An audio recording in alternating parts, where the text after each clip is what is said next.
Shamim fantastic একটা মানে last থেকে চলে বিদায় করতে পারবেন না পারার পরে নিশ্চয়ই অনেক আফসোস হয়েছে যে একটা পুরোটা রাইট? অবশ্যই ম্যাচ হেরে গেলে তো অবশ্যই আফসোসটা থাকে। সো আমি বিলিভ ছিল যে যতক্ষণ পর্যন্ত থাকবো আমি নিজের উপর বিশ্বাস ছিল। কোনো পার্টিকুলার বলারকে কি টার্গেট করছে কোন জায়গায় সঙ্গী পুরো ওভারগুলোকে দেখা আসলে ওইভাবে আমি চিন্তা করি নাই, কাউকে টার্গেট করিনি ওইভাবে। সো কারণ যেহেতু অনেক রান দরকার ছিল, সো আমি আমার স্ট্রেন্থ ছিল আমার, আমি ওইটাই ট্রাই করছি, আমি সাকসেস হয়েছি। শামীম ভাই ওইটা তো আপনার যেটা আপনার সঙ্গে গেছিল কোনটা সবচেয়ে বেশি মানে ভালো লেগেছিল, কোনটা স্যাটিসফাইং ছিল সবচেয়ে বেশি? আসলে ভিডিও তো এখনো দেখি নাই, আমার মনে হয় একটু দেখলে আর একটু ভালো মতো বলতে পারতাম।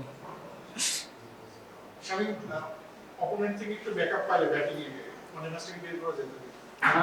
হ্যাঁ অবশ্যই, যদি কেউ একটু সাপোর্ট করতো ইজিলি, আমার মনে করি উইকেট অনেক ভালো ছিল, ইজিলি ম্যাচটা বের হয়ে যেত। একটা অলমোস্ট দরকার আপনার ব্যাট লেগে গেছে ওটা রান হয়নি। আর লাস্ট বলের আগে চিন্তা ভাবনাটা কি ছিল? আমি একটা ডেডলি বল ছিল মানে আপনি মানে ব্লক করে ফেলছেন, ওই সময় কি চিন্তা ভাবনা? চিন্তা তো ছিল অবশ্যই বাউন্ডারি মারা, কারণ তখন ওই সময়টা বাউন্ডারি মারতে হবে, কারণ জিততে হলে চিন্তা একটাই যে বাউন্ডারি মারতে হবে, এটাই। বলটা দরকার আসার পর তখন কি মনে হয়েছিল খেলার পর? আহ, ভালো বল করে ফেলছে, এক্সট্রাঅর্ডিনারি বল করে ফেলছে, সো এটা আমার কিছু করার ছিল না।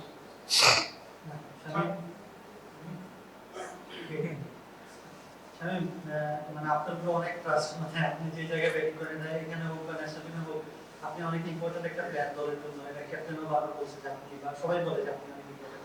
মাঝখানে আপনার একটা পিরিয়ড ছিল যেটা একটু খারাপই গেছে, মানে সাতটা ইনিংসের মানে পাঁচটাই একবার শূন্য রান। তো সেই জায়গা থেকে যখন হঠাৎ করে আবার মানে এই সময়টা কিভাবে আপনি কাটিয়েছেন, আর এখন আপনি যখন একটা ইনিংস খেলেন নিশ্চয়ই এটা আত্মবিশ্বাস দিবে আপনাকে। আহ, আপনি যেটা বললেন ন্যাশনাল টিমের কথা, সো এটা অবশ্যই ফার্স্টে আমি লিটন ভাইকে ধন্যবাদ দিব। সো উনি আমার উপর অনেক ট্রাস্ট রাখছে, কারণ তার আগে আমি ম্যাচ উইনিং নকও খেলেছি। So that's why. আর একটা প্লেয়ারের দুই তিনটা ম্যাচ খারাপ হতেই পারে, এটা কোনো, আমি মনে করি এটা কোনো ব্যাপার না। আবার যদি একটু ব্যাকআপদের সাপোর্ট দেয়, ভালো সাপোর্ট দেয়, অবশ্যই ভালোভাবে কাম ব্যাক করা যায় ইজিলি। স্পেসিফিকলি আপনি এই যে আপনার খারাপ সময়টাতে কি চিন্তা করেন যে এইসব কোনো বিষয় মাথায় নেবেন না, বা থাকে না একজন একরকম ব্যাপার থেকে আপনার ক্ষেত্রে সেটা কেমন? আহ, অবশ্যই আমি ওরকম চিন্তা করি না, আমি আমি আমার ফোকাসে ছিলাম, আমি প্র্যাকটিস করছি, আমি আমার মতো করেছিলাম, যেটা দরকার ছিল আমার ওইটাই আমি করছি। দুটো ম্যাচে ছিলেন না ন্যাশনাল টিমে, লাস্ট ম্যাচ জিতলেন। সামনে ওয়ার্ল্ড কাপের স্কোয়াড, আজকে ইনিংসটা কি আপনার কাছে মানে কি মনে হচ্ছে একটুখানি এগিয়ে দিল বাকিদের থেকে মানে ওয়ার্ল্ড কাপের 15 এ থাকার জন্য? অবশ্যই ওইটা নিয়ে এখনও চিন্তা করি না। সো আমার, কারণ আমি এখন যেটা একটা ভালো টুর্নামেন্ট খেলতেছি, সো আমার ফোকাস এইখানে, আমি চাই যে এখানে ভালো করে একটা আমার ওয়ার্ল্ড কাপের জন্য যদি আমি চান্স পাই, ভালো একটা প্রিপারেশন হবে আমার জন্য। শামীম ভাই আপনি তো মানে আপনার নাটনে দেখেছি আপনি বোলিং ব্যাটিং অলরাউন্ডার ছিলেন আসলে, এখন কি বোলিংটা মাঝে মধ্যে মিস করেন?